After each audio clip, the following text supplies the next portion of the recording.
ഒരു പ്രാവശ്യം റസൂലുള്ളാഹി സ്വല്ലല്ലാഹു അലൈഹി വസല്ലം ഉറക്കമൊഴിഞ്ഞ് അങ്ങോട്ടും ഇങ്ങോട്ടും കിടന്നും മറിഞ്ഞുകൊണ്ടിരുന്നു.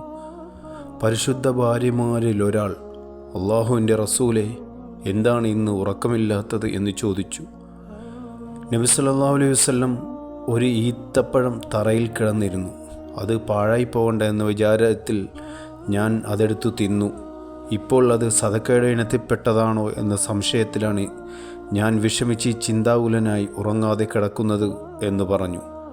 അത് നബി സല്ലല്ലാഹു അലൈഹി വസല്ലമയുടെ സ്വന്തം വകയായിരിക്കാനാണ് സാധ്യതയുള്ളത്. എങ്കിലും സദക്ക വകയിലുള്ള സാധനങ്ങളും തങ്ങളുടെ പക്കൽ ഉണ്ടായിരിക്കുന്നത് കൊണ്ട് ആ വകയിലുള്ളതായിരിക്കുമോ എന്ന സംശയത്താൽ നബി സല്ലല്ലാഹു അലൈഹി വസല്ലം രാത്രി മുഴുവനും ഉറക്കമൊഴിഞ്ഞു. അതൊരു പക്ഷേ സദക്ക വകയിലുള്ളതാവുകയാണെങ്കിൽ സദക്ക വകയിലുള്ള അല്പസാധനം തങ്ങളുടെ വയറ്റിലേക്ക് പോകാൻ ഇടവന്നല്ലോ എന്ന ചിന്തയും ഭയവുമായിരുന്നു തങ്ങൾക്കുണ്ടായിരുന്നത്.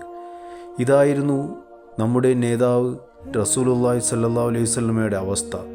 സദക്കയുടെ മുതലായിരിക്കുമോ എന്ന സംശയത്താൽ മാത്രം ചിന്താകുലനായി തീരുകയും ഉറക്കം വരാതെ കിടന്ന് തിരിഞ്ഞും മറിഞ്ഞും കഴിച്ചു കൂട്ടുകയും ചെയ്തു. എന്നാൽ ഇന്ന് നമ്മുടെ അനുയായികളുടെ സ്ഥിതി എന്താണ്? കൈക്കൂലി, പലിശ, കവർച്ച മുതലായ ഹറാമായ സമ്പത്തുകൾ മടിയില്ലാതെ ഭക്ഷിക്കുകയും താൻ മുഹമ്മദ് നബി സല്ലല്ലാഹു അലൈഹി വസല്ലമയുടെ അനുയായികളിൽപ്പെട്ടവനാണെന്ന് അഭിമാനത്തോടു കൂടി പറഞ്ഞു നടക്കുകയും ചെയ്യുന്നു. ഇത് വളരെ ഖേദകരമാണ്.